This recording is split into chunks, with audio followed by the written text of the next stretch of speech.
where we do a live stream about coffee, answering questions if you have any. And we do that Monday through Friday. Well, most Monday through Fridays from starting at 10 a.m. Eastern. Yesterday, we didn't have one because I had to go in ServeSafe class. So recertification for ServeSafe, which is this thing where you have to qualify and just to prove that you understand food safety and how to handle and manage food safety and things like that. It's my 5th time renewing. And so I think I did well. Mom, good morning to you, man. Good to see you. Hope everyone's doing well. So we're continuing our series called Americano, where we're taking different drinks to see if we can make an enjoyable Americano out of them. So we've done some coconut ones, and today I thought we'd go to a different part of the world, to Thailand, where this kind of drink originates. So in Thailand, evidently there is a drink, and this is strange. I totally forgot about when I was there last year, so I didn't even seek it out. But I should have. I totally regret that now. But basically in Thailand, they have a drink that they call kind of like an orange espresso, where they take orange juice and they mix it with espresso as a drink, and it's supposed to be really nice. And actually, about 3 years ago, when I first heard about this, I made a video that's on this channel. I have a link to it in the description below, where we're using Orangina to make the drink instead of orange juice. But today I thought, let's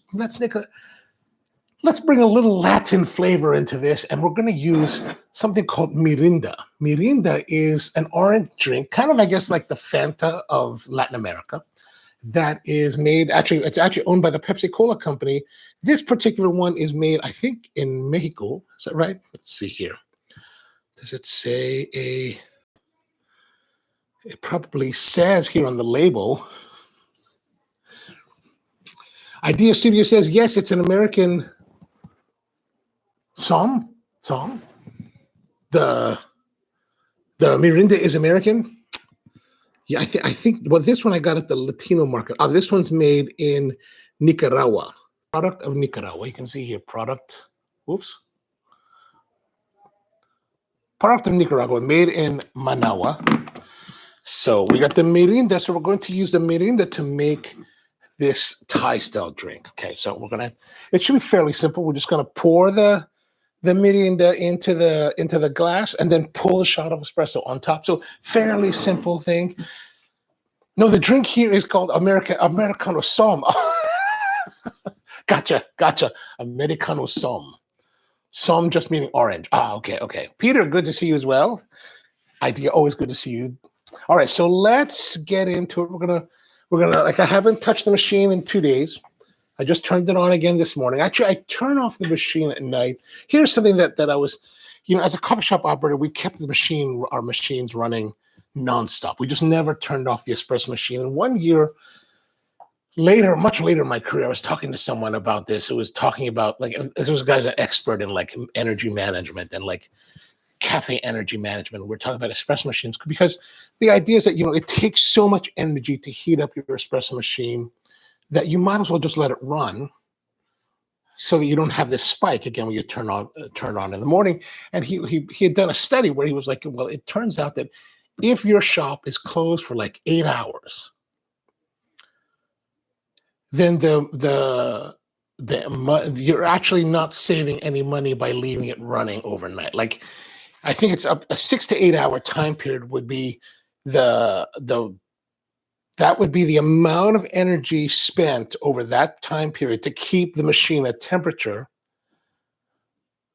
would still be less than if you had turned off the machine and turned it back on. So if you exceeded that time closed, you would actually save money by turning off the machine and then turning it back on again, right? So, and by that point, we were never past the pandemic, actually.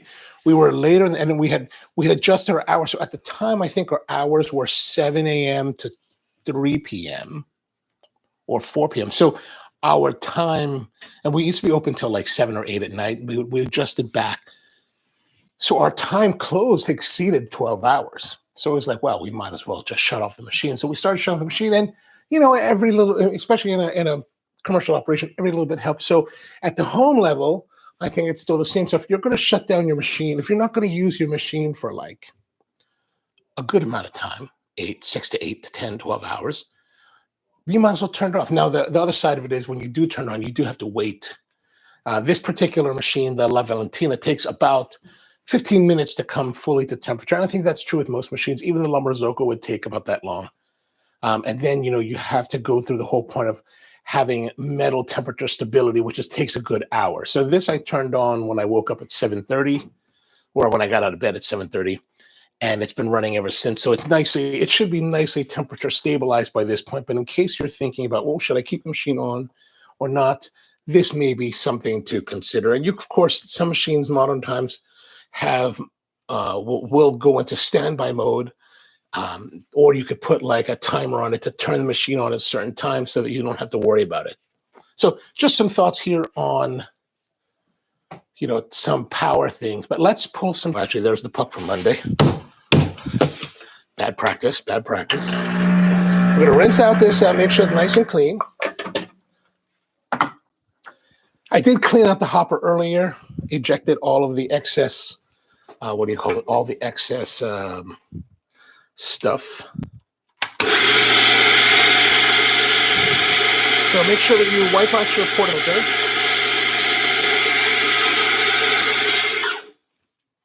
We're going to flush the group head to make sure that it runs fairly smooth, that all the water is also running very clean. And then let's dose some coffee. So a little bit of distribution. As you can see, it piled up one more here rather than here. So I'm just going to push it over and distribute the coffee around, right? Try to get that distribution. So that's good. A little bit of a mound is all that you really need. Now this one, I feel like there's just enough. So last time I would lop off a little bit, but I feel like this is probably right around the 21 grams we want. So I'm just going to tamp on it. And the idea is that as I leave it in the center, as I push it down, it's going to spread out a little bit more, right? And what we're trying to do is make sure that we're getting even distribution across the bed against the basket walls to make sure that there's no channeling. And so that's kind of the idea behind this approach. And so, of course, I'm going to take like my fingers we talked about before and use them on opposite sides of the piston just to gauge and make sure that the piston is level. And now we give pressure, slight twist, flick out the excess, wipe off the wings as well as the top here. Just be careful to keep your fingers convex as you're wiping so you don't do concave and you could gouge your bottom. Okay, there's a little bit of flash there. Lock it in, turn it on, and here we go. How are we doing today? Now, there's always going to be 5, 6, 7 seconds before it actually starts to come out, which is normal, but it looks like we're getting some really nice dark crema. This is actually looking very positive. We're going to stop there. And, oh, that's not bad. That's not bad looking for a first shot. Okay, so this is the very first shot. I have changed nothing since Monday. Nothing has changed. That's pretty good. Looks, there's a little bit of blonding there, just very little. There's a little dot there, so we'll just tap that out, right? We want to have a nice, smooth. So whenever we're serving at the cafes, it's always about tapping out the bubbles so that it looks nice and clean. And very simple like that. So let's have a taste. Oh, all right. Here's the thing, right? I wanted to kind of show this, and I'm glad it turned out the way that it did because this is very good. This is kind of what we're looking for. Nice body, nice cacao, some little bit of fruitiness. There's slight tardiness to it. Sweetness, viscosity, thickness. Oh, that's what I like in espresso. Now, what I wanted to demonstrate here was that I haven't touched the grind setting. I haven't ground anything until, well, I did grind a little bit. I'm sorry. I ground a little bit to clear it out and brush everything out. But I hadn't pulled any shots since the shot we put into the drink on Monday. So this setup has sat here in the house environment as is, untouched. And what I mean by this is that I know that a lot of people will spend a long time trying to like dial in their shots. Like I see professional baristas talk about this. I come in and for 15 minutes I need to, and I'm like, what are you doing, dude? What are you doing that you need to use 15 minutes? Like, okay, so the other day when we started this, Monday I think it was, we did pull multiple shots because we're trying to dial that in. We're trying to get it close to where we want. We're a little bit off. And we got new coffee, so we're trying to get that into position. But once you're in position, man, I have found very few times in the course of my 20 plus years in the business, especially after I had built up a modicum of experience in the craft of being a barista, that I needed to muck with that grind setting tremendously. Like I see people baristas talk about all the time, 15 minutes, they're going to do 15, 20, 30, who knows how long they're doing. Lord knows how many pounds of coffee they're burning through to try to find this perfect shot. This is a fantastic shot. Perhaps not perfect, but what is, right? What is? So just some thoughts for you to think about as you're preparing your coffees. I find that once you have your grind set, there's not too much you really need to make a change unless there's some dramatic things happening in the environment that you're in. Perhaps a change of coffee because the coffee is going to have different densities, different roast profiles. If you're changing coffees, they're going to be neat. But if you're staying with the same coffee, and like I said, we make our own coffee at Espresso, so we stay pretty much with the same style of coffee. The components are changing on a regular basis, but overall, we're not changing it drastically, right? So just a thought. Oh, Peter, we said hello to Peter, and Idea says, I drink the Americano some iced in the summertime a lot. I find it nice when it's super hot. So do you go to a shop and they prepare it? And do you have a go-to place where they prepare it? I'm interested to know. And do they use anything but orange juice? Like, will they use like things like these orange sodas or the Orangina that I was using before? A lot of shops also offer it with yuzu juice. Ooh, that would be nice. We're going to get some yuzu juice then to try it out. All right, so we've got a great shot. If I can recreate my dosage and distribution and tapping again, then we should be fairly good. All right, let's have a look here at our puck. Come on, focus. Fairly nice looking puck. Look at that, nice and dry. You can see the good ring around it. That's a good indication. Nice and dry and thick. Ooh, it's kind of hot though. And let's look at our basket. Look at the basket. The basket is clean. There's a little bit right there, but overall very clean. So we have stopped the shot at the optimal point. And if you're just joining us for that, what I mean by that is that we will, as a barista, we're not drinking the shots we serve to our guests, right? So we have to we have to use visual cues to help us understand the coffee that we're serving and to help us determine whether or not we should be serving that cup to our guests. And so one of those things is to use the basket as a reference point. We're using a whole bunch of things as reference point, but let's say the basket here. Of course, this basket is clean, but when we look at the basket after we knock the puck out, well, first of all, we'll look at the puck. Does the puck look soupy? Does the puck look clean? Does the puck look dry? Does it have good definition on the top of the puck? And that definition comes from the actual dispersion screen that's in the group head. And what happens is you're getting this expansion of the coffee in here, and it's getting compacted by the screen. And so you want to see a good, clean impression. And then when you knock it out, you want to see the cake be really nice and dry and nice and tight, like a cookie. And then here, we're looking to see what kind of residual oils we have. In this particular case, we had very little residual oils here that were barely perceptible. Sometimes you'll see a lot, sometimes you'll see a little. And the presence of those kind of tells you one of two things, whether you were under-extracted or over-extracted, right? And so that's going to depend on observing the rest of your functions as to determine whether or not the presence of the oils is either. In this particular case, and so what happens is when you start to pull the shot, there'll be concentration of oils as part of the under extraction. And then you'll reach a point where you have extracted all of the ideal elements out of the coffee, and then this will be clean. Once you start to move past that point, oils start to emerge again. It's kind of an interesting factor, but when you see a clean basket, you know that you've pulled it, you've stopped the brew at the point that you should. Now, what does that mean? It'll taste great? No, not necessarily. It could be terrible. You're just extracting all the stuff out of your coffee, right? Stuff could be bad, right? Like it could be terrible, but you're getting all of it. So, if you've got like difficult coffee that has notes of tar and diesel and roasted burnt notes and all of that kind of like defect notes, yeah, it's gonna have the same effect. It's still gonna be clean when you stop it at that point.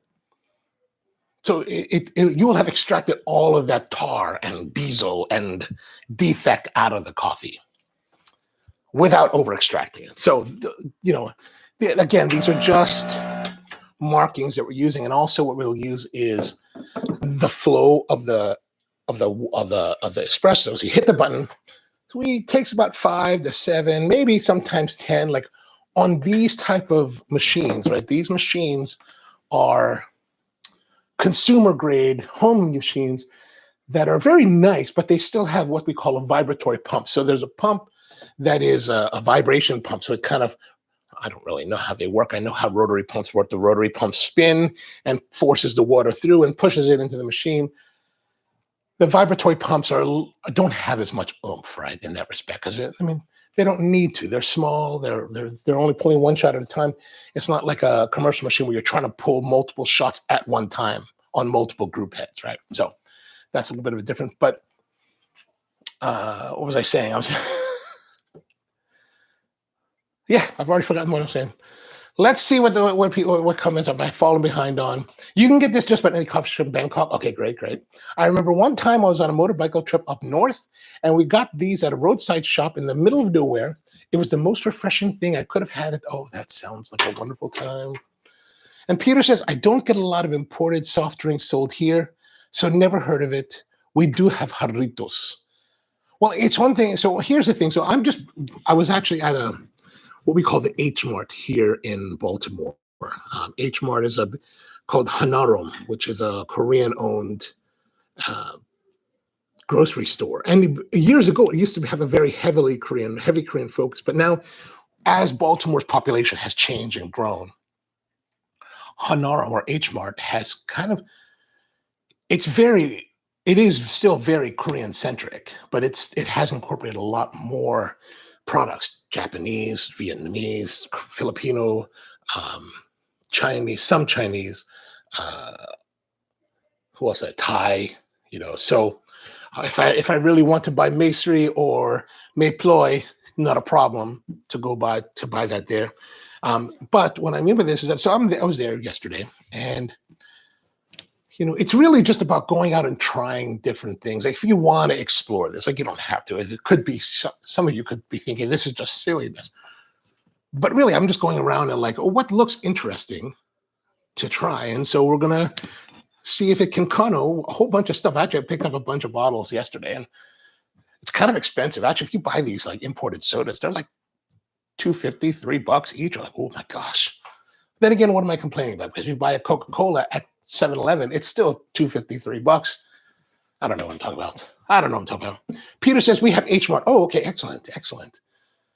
Really, I thought H Mart was just really regional to this. Well, I guess not anymore. I have no idea. I don't know. Oh, by the way, jarritos. Since you mentioned the jarritos, my cousin, we were at her house over the summer. Prosecco and mango jarritos mixed together. That's a great summery drink. Great summery drink. All right, so let's give it a try. We're going to go for the Mirinda. So here's our Mirinda. And we need a bottle opener.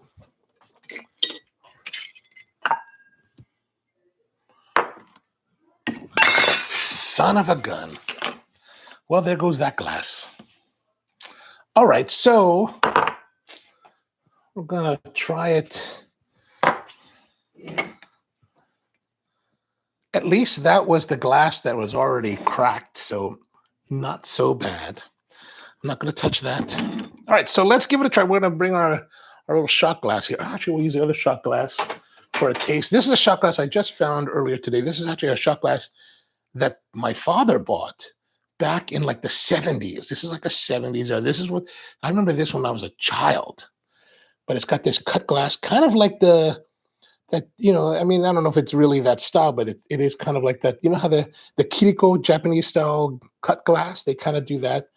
I mean, this is an American glass, I think, but we're going to take that, take our Mirinda.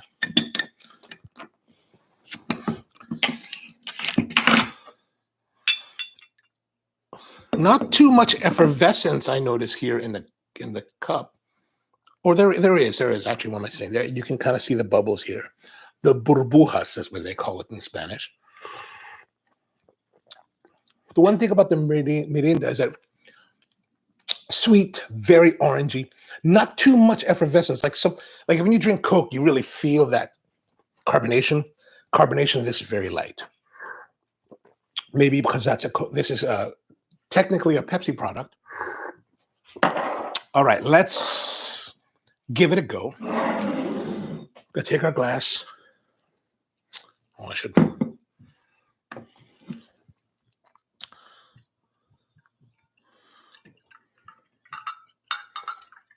I think we'll stop right about there, right?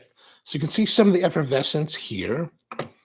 There it is there, right? So just about that much gives us a good gap for the espresso shot. Now, what I'm not sure about is whether or not sometimes if you pull shots with Coca-Cola, it has a very strong reaction with the carbonation. Now, I don't know if that's really reaction to the carbonation or perhaps reaction to the phosphoric acid that is in the Coca-Cola, which this I don't believe has.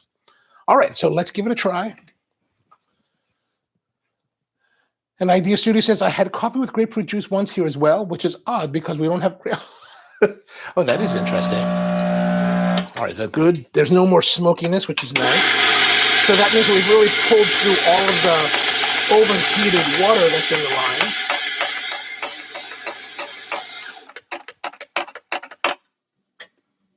Okay, so there we are. I'm going to move it around a little bit just to get it to the center. I think now I feel like there's a little bit much. So just took a little bit of that top off. And I'm really basing that just on the feel of what I'm holding on to with my hands and just kind of intuition, not really based on, I'm not basing it on any measuring necessarily. Okay, so there we go. Ready to go. We got our portafilter spouts off. We're going to go in, start the brew, pull our cup underneath. Come on, baby. There we go. There we go. Now it's coming out. Ooh, it's coming fast. Look at nice dark crema. I can't know if you can see that. You can kind of see it. It's hard to see. I know it's kind of hard to see there. Sorry about that. Okay, that's good.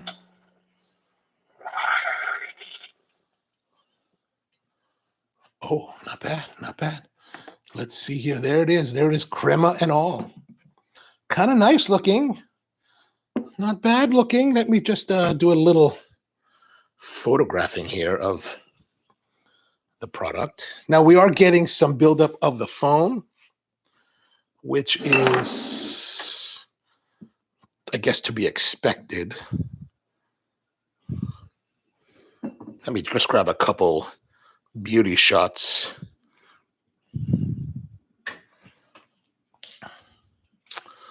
Huh? What do you think? What do you think? How about in this light? No, that's not good.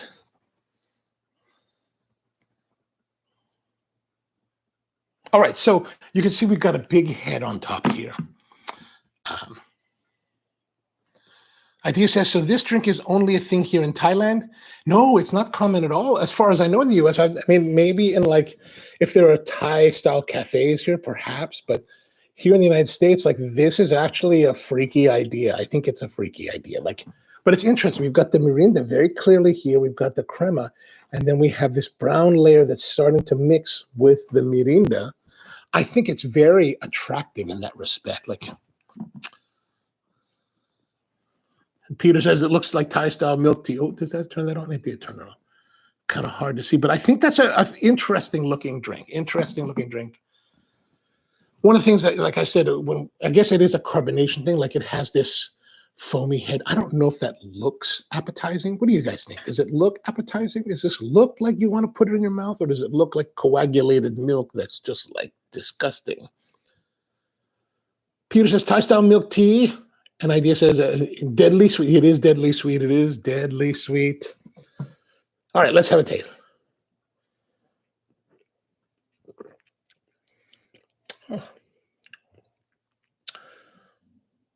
Interesting. Not bad. Actually, kind of perplexing. Like there's a nice sweetness. There's a nice dark, deep coffee component to it. But the coffee, and I presume this is how it blends with the orange juice to a certain extent. Like there's a very complementary, it's a very complementary combination together, the coffee and the orange. And you don't really get much of that foaminess as far as, if it's not interfering with your enjoyment of the experience.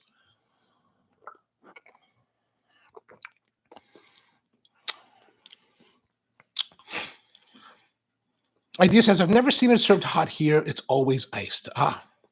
Well, I would not. I mean, I took this out of the fridge before we started, so it's been in there for a couple days, and I didn't add ice. I didn't want to add ice to this one. I just wanted to see what it'd be like as like this, because I'm interested also to see like what kind of visuals can we have. Again, like I talked about before, the brown, and this is why I didn't stir it, because the brown, I just think the brown is boring. Like it's just like, ugh.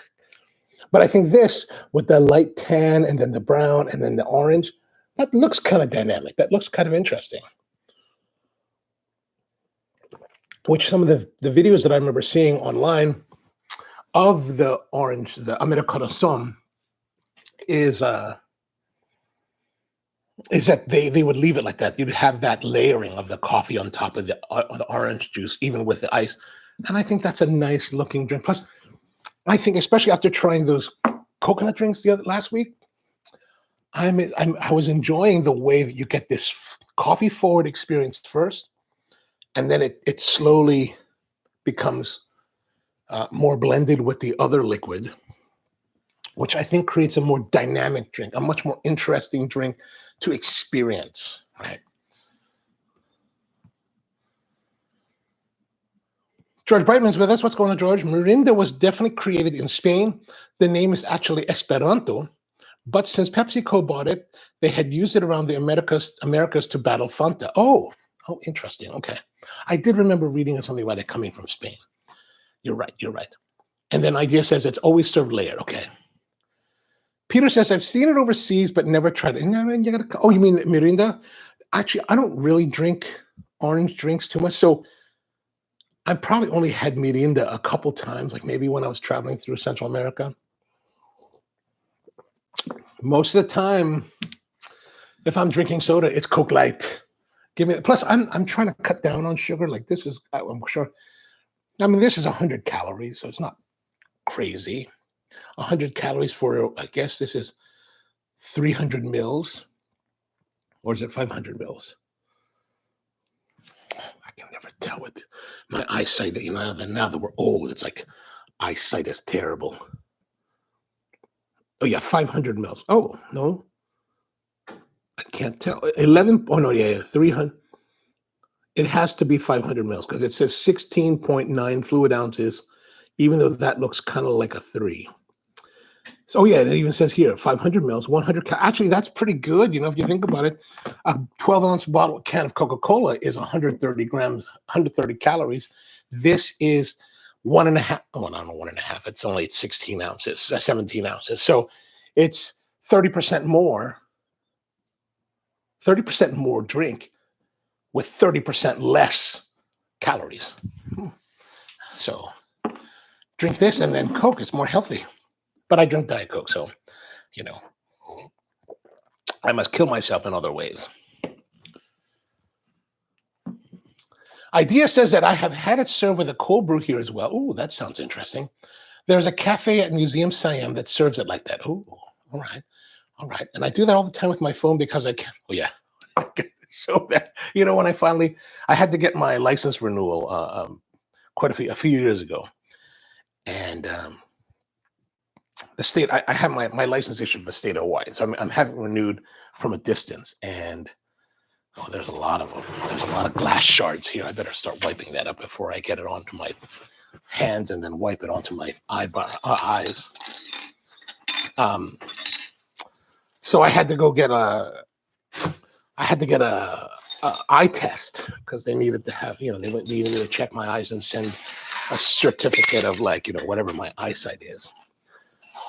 And that's when I finally had to get readers. And I was like, what a horrible, horrible time that was.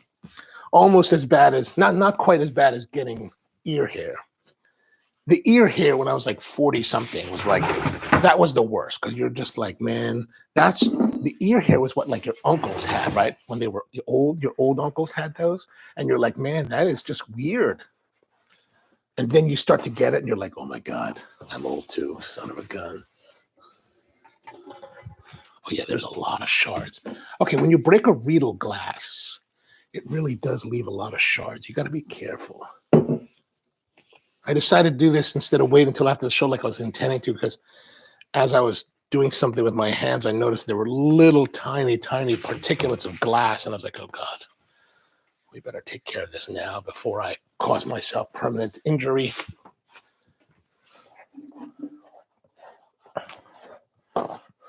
This is what happens. There's always going to be some kind of mishap somewhere along the way. All your nice glassware will get destroyed. Luckily, that's the one that was already cracked, so it's not such a heavy loss. Peter says Italian aranciata is their version. Yeah, I like the aranciata. I don't know if you've had the aranciata, the Pellegrino aranciata that has the prickly pear. We used to go to this, they used to have an event called the International Chefs Congress by a group called Star Chefs.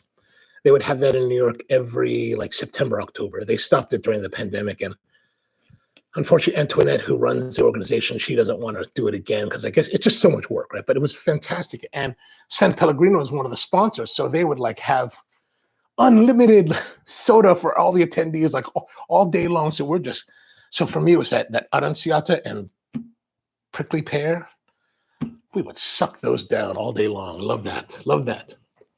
An idea says I have to wear progressive bifocals. Oh, man, my goodness.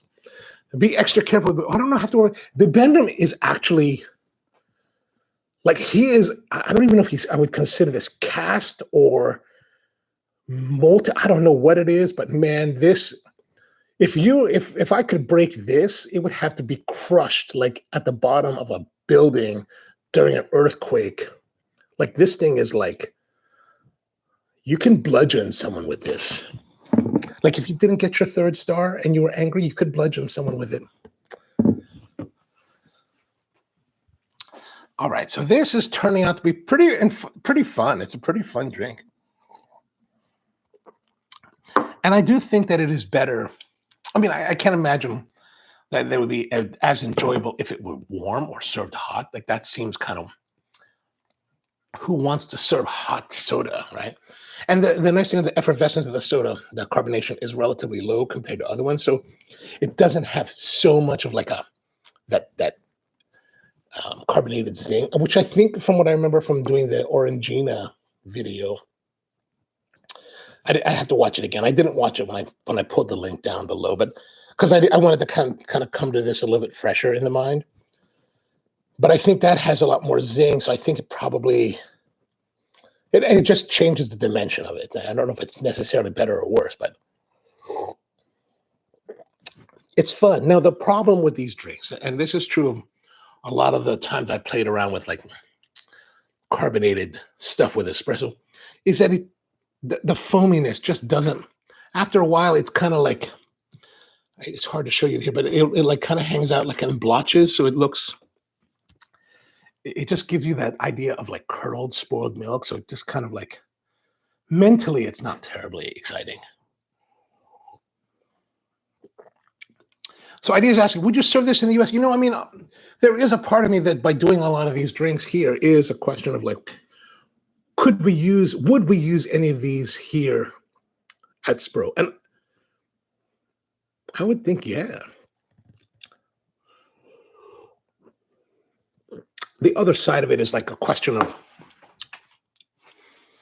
does this fulfill our mission at Spro? Meaning that like, we want to explore new ways in coffee, interesting avenues of coffee for people to try, which I would think that the drinks we've been doing so far do that. However, the other side of it is, does it fulfill our mission of being compelling? Meaning that,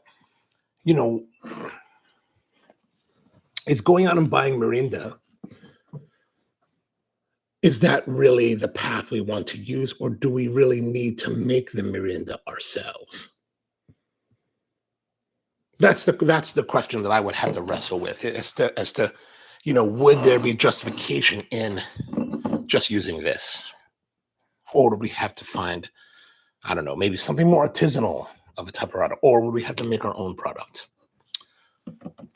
That I don't have an answer to at the moment, because that is part of the whole question that we would have, because Spro has always kind of been to the extreme. Like, we want to offer nice products, we want to offer a variety of products, but we're also kind of now it just comes back to me. I'm also kind of obsessed with like, we should probably make it ourselves. Like, if we're going to do when we're going to do nut syrups or nut milks, it was not a question of going out and buying almond milk, but more of a question of like, how do we make that almond milk in-house? Now, that wasn't really a question with soy. So, it's not like we're totally, we're not totally like fanatical in that respect. So I don't know. That is the question though, that I do wrestle with, is like, what seems appropriate to, what seems congruent to what we're doing? Would this be congruent? Like, would you, if you were to come in and be like, oh, hey, would this be congruent to the experience that you're receiving? That's the question. That is the question that I ask myself. George says, is the original idea that the drink employs fresh squeezed OJ? I can only say I believe so. I would have to rely upon like Idea and the rest of them that are actually in Thailand to tell us more about that. Peter says, cold brew will hold the carbonation better. Carbonation is absorbed better in water below 1. Oh, okay. Good to know. I didn't know that, actually. Well, I guess I should know that, because carbonation is, you have to chill it in order to preserve it. So I totally hear you. I totally hear you, though. I totally hear you. Idea says, when you were in Thailand, did you try Cafe Boran? No, I have actually not even heard of Cafe Boran until now. I will put that actually in my maps. What I do is I keep a map in my Google Maps. I keep what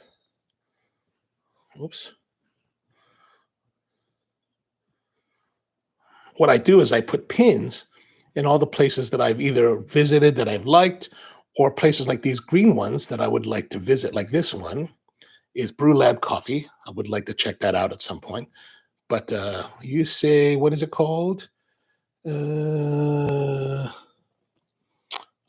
lost my position. Cafe Boran.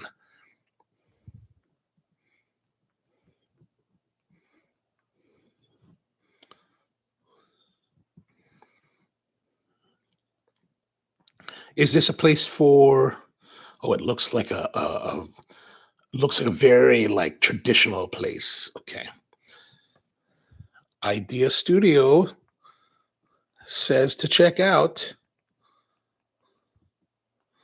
Okay, that's it. That's what I do. I put those in there, and then as I find out places that I hear about or see, I always put them in. I started doing this a couple years ago, putting this in my Google Maps, so that whenever I go somewhere, I can just be like, where am I going? All right, that's where I'm going. Peter says, different climate, different drinks. This is more tropical, warm area drinks. True, very true, very true. Idea says, I get that you want to maintain the craft of it, but you always want it to be easy. I mean, there. I think in a certain in a certain idealistic world, I would like it to be easy. I don't know if I've typically made it easier, right? Like this new cafe that we're getting ready to open, that in many respects, that's going to be easier. We're making it easy on us. But historically, I've kind of made it more difficult. Like I've chosen the path of more difficulty. Can't say that's the smartest route, but I hear you. I definitely hear you. I definitely hear you.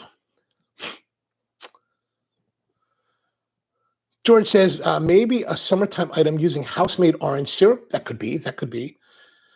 I mean, there's so many ways that we could approach it, like making an orange syrup, like, and if we were working in perhaps a alcoholic environment, like we could take some of the decaponcello that we made and use that as a base with carbonated water, and then the shot of espresso, or if we want to give it that carbonation. And so yeah, there's definitely ways to make it to do this, and because that's essentially what this is. This really is just flavored syrup with carbonated water, right?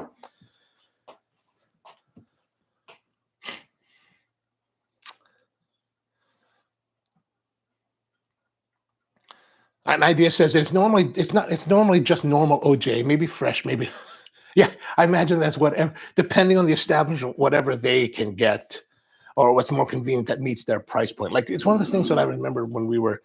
If you watch the video that I released a couple weeks ago about visiting Chuan Ho Coffee Factory in Malaysia, it was interesting to talk to Tan Lu Chuan, because he was talking about how they offer a spectrum of coffees for their clients. And so they have very nice quality coffee that they're roasting in that traditional, with that Nanyang style. That's pure coffee, pure Arabica, nicer quality coffee. But then on the other side of the spectrum, to meet their clients who need a more cost-effective solution, they will roast and mix in an amount of wheat berries as a kind of a filler to help cut down that cost. And on the extreme end, it's 3% coffee to 97% wheat berries. And like from a purist standpoint of like in specialty coffee or third wave coffee mindset, you're like, oh, that's just rubbish. That's poo-poo. You should never do that. It's just totally an abomination. And that's typically the reaction of people within my sector of the business. And certainly early in my career, that would have been my response too. But as you learn more, there's a need for that, right? Like these cafes are serving a particular clientele for which $2 coffee is dramatically expensive. Like we went to a place I have a video of this also on the channel. We went when I was in Bacolod in the Philippines. I was with Thomas Spurton, who's the owner of the big cafe, the big specialty coffee shop on Negros Island in Bacolod. We went to, and I said to him, hey man, let's go check out the local joint. And we went down to this local joint called GL Cafe. Just the common tao, just the normal people drinking coffee, hanging out, eating their breads for breakfast, some eggs, some pan de sal, and that's really it, and some coffee. And you know what? And I think we have to be cognizant and realize that there are different segments of the market that need to be served, and every one of those at least requires good consideration into having. Now, because of those constraints, they may not be able to afford the highest quality that we laud from all these different places. But doesn't mean that the enthusiasm for serving them or the enthusiasm of the guest for the product is any less, right? At least that's what I try to keep in mind.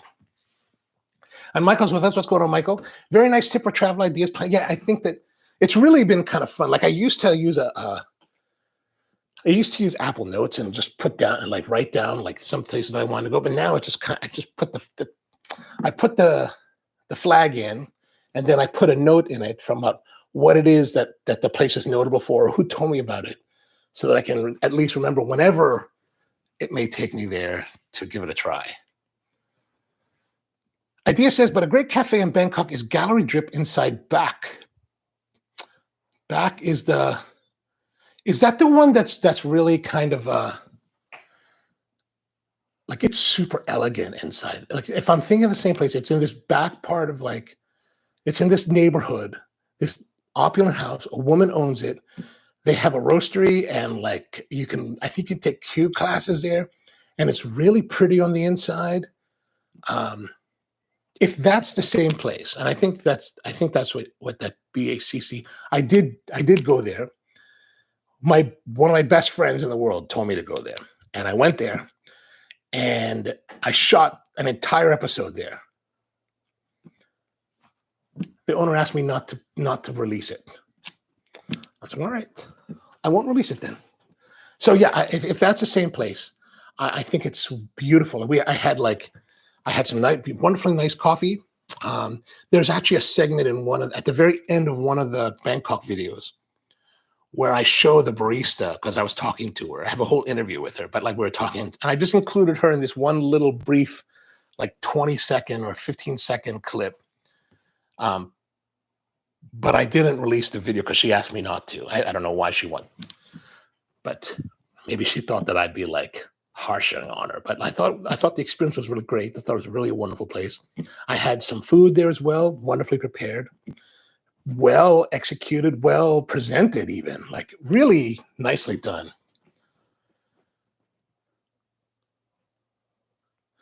Probably favorite spot, and you can get great coffee and look at amazing art. I think that's the same place.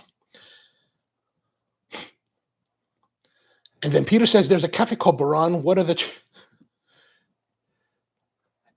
in Malaysia? It's not uncommon for cafes to serve instant coffee. Yeah, I would not be surprised. I think that even in the Philippines, like in the Philippines, the real popular coffee there is what we call 3-in-1, which I remember in the 90s or early 2000s when I was there. I was drinking it and I was like, it's kind of pleasant, it's kind of sweet and kind of creamy. This is before I ever got into coffee, but an idea says, when I was in Kota Kinabalu, Borneo, I had a local coffee that was roasted in a cast iron pan with butter and sugar. Oh, that's interesting.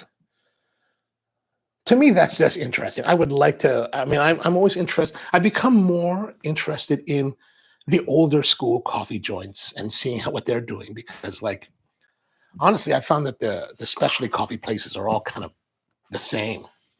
And I said that at the beginning of that Chuan Ho video. It's kind of like if you go to one cafe like in Tokyo and you get the geisha there, and you're pretty much going to get the same thing wherever you are, wherever else you are in the world, served by the same kind of people with the same kind of environment. I know that's unfair. That's not true, but it certainly feels that way to me. I'm like, give me something new, give me something interesting, give me something you really believe in. Peter says, I'm going to be there in December. Oh, nice.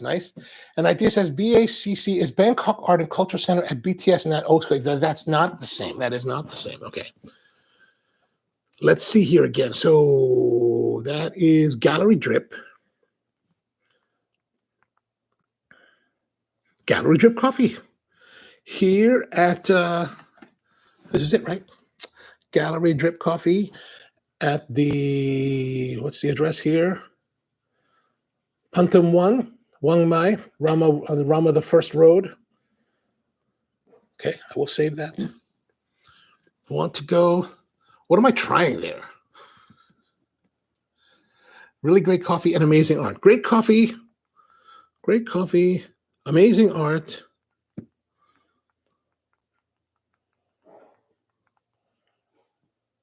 Okay, great. Done. Easy enough. All right, so this is our twist on the Thai coffee, the Americano Som. So this is kind of like a Spanish, Nicaraguan, Central American twist on it. Tomorrow we're going to try this again with a little bit of a twist, this time from Hawaii. We're going to be using Hawaiian Sun Passion Orange drink, which is a non-carbonated drink, to see kind of like how might it turn out. Will there be any difference? Will it be better? Will it be worse? We're going to try to find out. And Peter says, do an episode on traditional cafe Boran. You know, once I get back out there, definitely. That's definitely the kind of place that I would like to check out more of. Just ask them what they recommend that day. They always have something. Okay, perfect. Get off of the BTS at the National Stadium. It's connected. Oh, okay, good. That's easy enough because I've got my, what is it? Is Bangkok, or Bangkok's the one that has the frog on the card, right? The BTS card, or is that Dublin? I don't remember anymore. For some reason, I feel like I'm confused, which is not an unusual situation. Yeah, I would definitely like to make that. Cafe Boran is a traditional style coffee mixed with herbs. Huh? Oh, rabbit. Rabbit. Oh, maybe the frog is Dublin then. Actually, the last time I went to Bangkok last year, I ended up not taking the BTS at all. I was staying at the DoubleTree down by Soi One, and then I really wasn't going. Like I walked. I would either walk. Oh, I actually did a lot of Grab. Is it Grab? It's Grab there, right? Uber's not there anymore. It's Grab. So I did a lot of grabbing around the city because in some respects, grabbing is just so much faster. Sometimes it depends. Like especially since some of them, like Ministry of Roasters as well, and then One, they're not really close to the BTS station. So it's like I just ended up. Plus, it was so hot when I was there last summer. I was sweating so much. I was like, God, this is so bad. It was so terrible. And Peter says it's a Thai coffee, not a cafe. A Thai coffee? You mean the coffee mixed with herbs is a Thai coffee? Now there are a lot of cannabis cafes and kratom cafe. I don't know what that means. I don't know what the kratom means. And cannabis, that's so interesting. Like, is marijuana legal there now? And the next time I have to take the Grab bike, I have been, whether it's been in like Asia or Africa, I have been a bit reticent to take the bikes. Like, you know, I forgot what they call it in Kampala. It's called, but you can get the bikes. I can't remember the name what they call it, but that's the cheapest way to travel around the capital in Uganda. But I just never do, because you got to get. But then in Asia, I think they carry the helmets. You got to. My head's too big for those helmets, and I don't want to mess my hair up. Both frog and rabbit work for a hop on, a hop off. I never thought about that actually. That's a good one. And yes, Cafe Boran is a style of coffee. Oh, okay. I gotcha. So Cafe Boran is what you get at Gallery Coffee, Gallery Drip. Is that correct? Oh, but I thought we put it in a Cafe Boran. Anyway, I will remember that. I'll remember that. Oh, man, so that Gallery Drip is all the way downtown by Siam Square. Oh, I didn't realize. Okay. No, you won't get Oh, okay. No. Oh, that's probably too for Gallery Drip. I know. I get that. Cannabis is legal in Thailand. Kratom is an herbal thing as well. Okay. All right. Bikes are cheap transportation. Oh God, but imagine biking in like May heat. I'm already sweating like profusely, just kind of riding around, and I got a bike somewhere. Oh, you mean motorbike? Yeah, motorbike. Yeah, definitely cheap. I'm thinking bicycle for some reason, but you do not want to see me cycling around Bangkok. That would be kind of scary. Cafe Boran is something you get at a local shop in the middle of nowhere. Oh, okay. All right. I'm game for all of it. Hopefully get out there. Maybe my friend Chucky was just asking me when I'm coming to Tokyo again. So I was like, well, maybe in February. I don't know if I can, but Hopefully not too long. Bike taxis. Gotcha, Peter. All right. I guess that's going to be it for today. We got our drink here. Back again tomorrow, 10 a.m. Eastern, with more of this Americano Som, but this time maybe Hawaiiano Som. Well, maybe not. Maybe that's not the way I say it. Anyway, we're going to head out. Come back again tomorrow. So hope you have a wonderful day. And for those of you on the other side of the planet, hope you have a wonderful evening. Be back again. Same bad time, same bad channel. Electric unicycle in Bangkok. Yeah, that would be. Yeah, a good way to just crash. I would just crash. I would just crash. Yeah, you too, Mom. Peter, Idea, George, everybody have a wonderful day out there. Michael, good to see all of you guys. Back in tomorrow. Hope you have a wonderful day or evening, and I'll see you next time.